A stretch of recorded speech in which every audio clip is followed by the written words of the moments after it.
Hello बच्चों, good morning. हम लोग विज्ञान विषय में आज एक नया अध्याय लेकर आए हैं, पढ़ेंगे, जिसमें हमारा अध्याय आज का है भोजन एवं स्वास्थ्य। क्या है आज का टॉपिक? भोजन एवं स्वास्थ्य। इसको लिख लो। इस तरफ देखो, भोजन एवं स्वास्थ्य।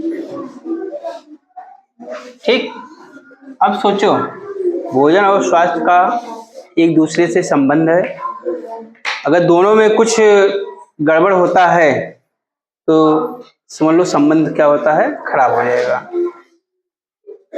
अब हम लोग ये सोचते होंगे, जैसे खाना खाते हो, कभी सोचे हो कि हमें भूख रोज क्यों लगती है? कभी सोचे? नहीं सोचे ना। सोचना चाहिए कि हमको भूख रोज क्यों लगती है। और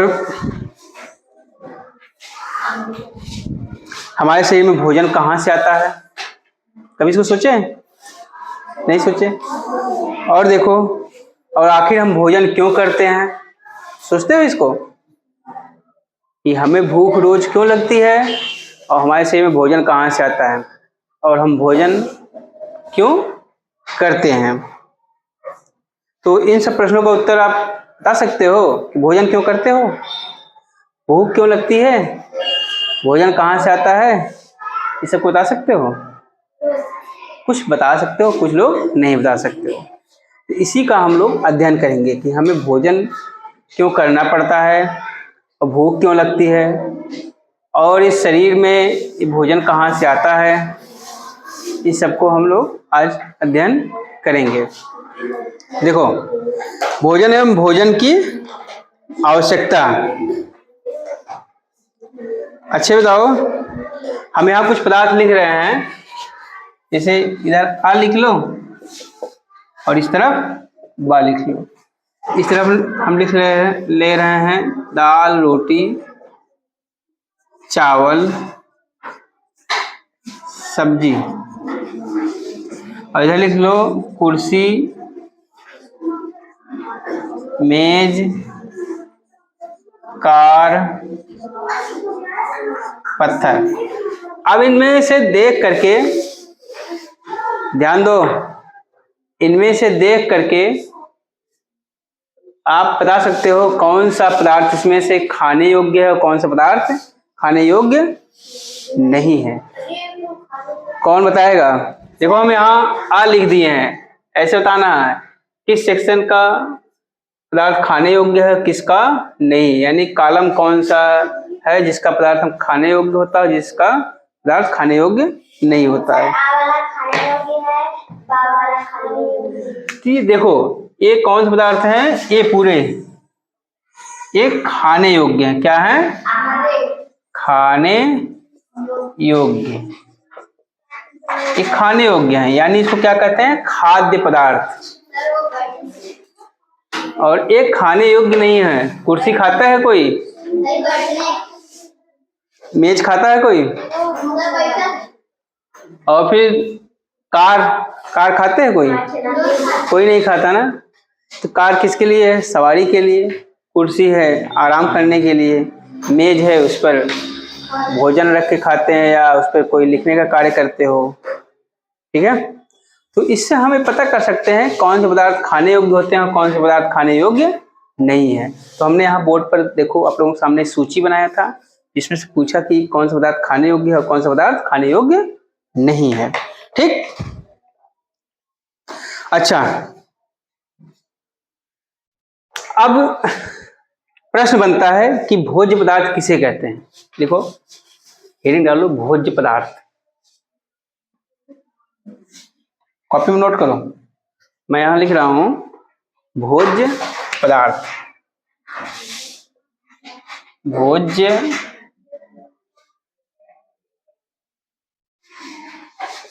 अब बताएगा कोई कि भोज्य पदार्थ किसे कहते हैं?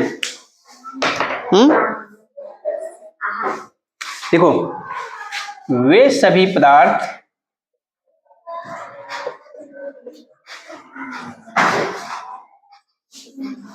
जो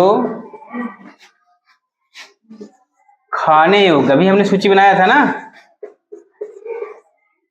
खाने योग्य होते हैं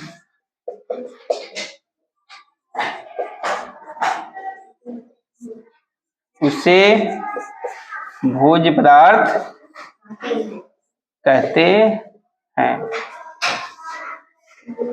अब जान गए ना कि वे सभी पदार्थ, जो भी कोई भी पदार्थ हो, लेकिन वो कैसा हो, खाने योग्य हो, क्या कहलाएगा वह, भोज्य पदार्थ कहलाएगा।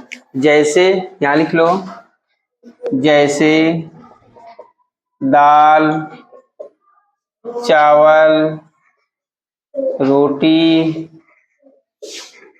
फल,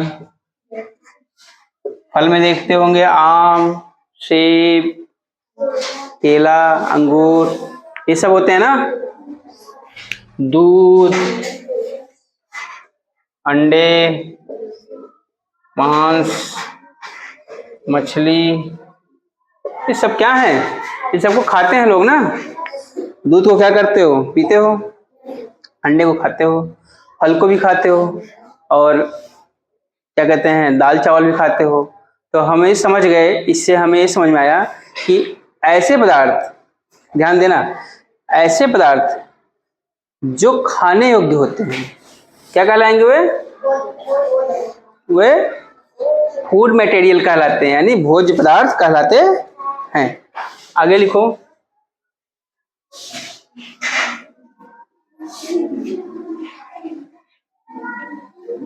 ये तो जान गए कि ऐसे पदार्थ जो खाने योग्य होते हैं उसे भोज्य पदार्थ कहते हैं। अब आगे लिखो, भोजन किसे कहते हैं। भोजन, भोजन किसे कहते हैं।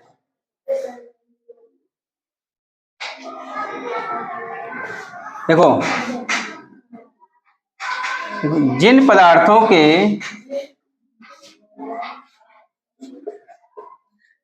इन पदार्थों को खाने से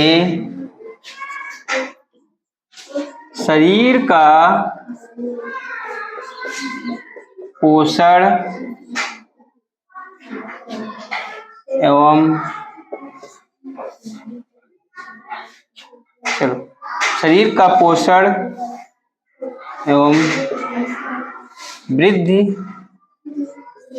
होती है या होता है, जिन पदार्थों को खाने से शरीर का पोषण एवं वृद्धि होता है उसे भोजन कहते हैं। तो भोजन खाने से, भोजन करने से शरीर को पोषण होता है, शरीर का वृद्धि होती है, विकास होता है, ऊर्जा मिलता है। किससे मिलता है, भोजन से ही। तो हम ये बोलेंगे, जिन पदार्थों के सेवन करने से यानी खाने से शरीर का पोषण होता हो, वृद्धि होता हो, विकास होता हो और ऊर्जा मिलती हो, उसको क्या कहोगे, भोजन कहोगे। क्या कहोगे, उसको भोजन कहोगे। अब चलो आगे लिखो, पोषक तत्व, इसको लिख लिए। चलो बेटा लिखो आगे, पोषक तत्व। अब कोई पूछ सकता है ना कि पोषक तत्व किसे कहते हैं, आप लिखिए यहां, पोषक तत्व। अब सोचो,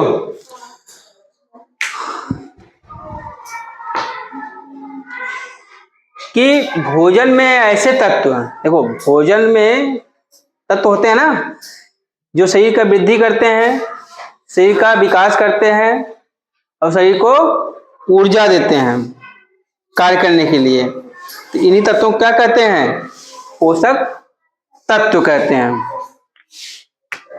देखो, भोजन से प्राप्त वे तत्व जो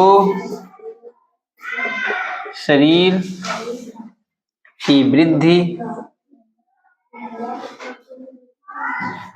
एवं विकास करते हैं तथा रोगों से सुरक्षा प्रदान करते हैं, पोषक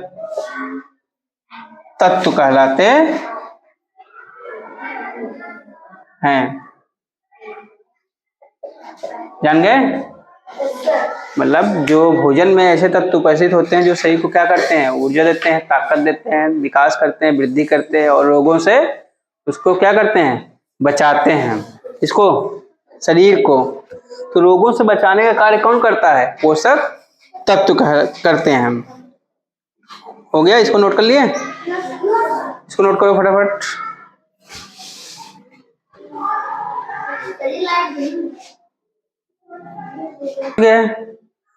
अब हम लोग देखते हैं भोजन का कार्य क्या होता है।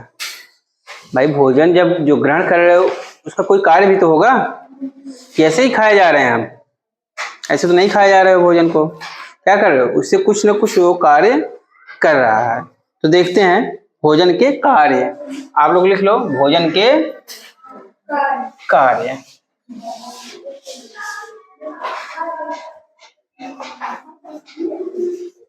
हेडिंग डालो भोजन के कार्य।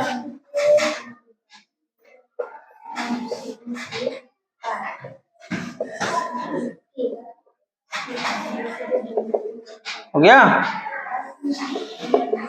भोजन के कार्य क्या होते हैं, ध्यान दो। शरीर के तापमान को बनाए रखते हैं। सबसे पहले लिखो शरीर के तापमान को बनाए रखना। देखो हमारे बॉडी का एक तापमान होता है, शरीर के तापमान को बनाए रखना। देखो जब हम लोग खाना खा लेते हैं तो शरीर में गर्मी होती है ना, और फिर हमें ठंड से बचाता है भोजन, गर्मी से भी बचाता है। तो इसके बॉडी का जो तापमान होता है उसको मेंटेन करता है। आगे लिखो शरीर को ऊर्जा व शक्ति प्रदान करना। शरीर को ऊर्जा व शक्ति प्रदान करना। भोजन क्या करता है, शरीर को ऊर्जा भी देता है, शक्ति भी देता है, ठीक। और ध्यान दो मांसपेशियों को सक्रिय रखना। मांसपेशियों को सक्रिय रखना। आगे देखो भोजन जो है हमारे शरीर की मांसपेशियां होती है, इसको क्या करता है, उसको एक्टिव रखता है ना, शरीर की विभिन्न रोगों से रक्षा करना। शरीर की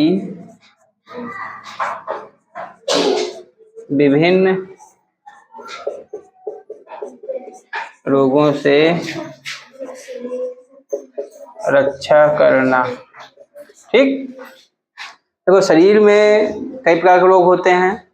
अगर आप भोजन नहीं करते हो तो और कमजोर हो जाते हो, और जब कमजोर हो जाते हो तो बीमारियां कई प्रकार की हमारे शरीर में क्या होती हैं, आ जाती हैं, प्रवेश कर जाती हैं, या शरीर पर कई प्रकार की बीमारियां हमला कर देते हैं, रोग हो जाते हैं।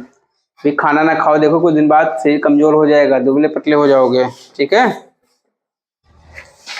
इस तरह हम लोगों ने देखा कि पोषण क्या है, भोजन क्या है, और फिर भोजन के कार्य क्या है, ठीक।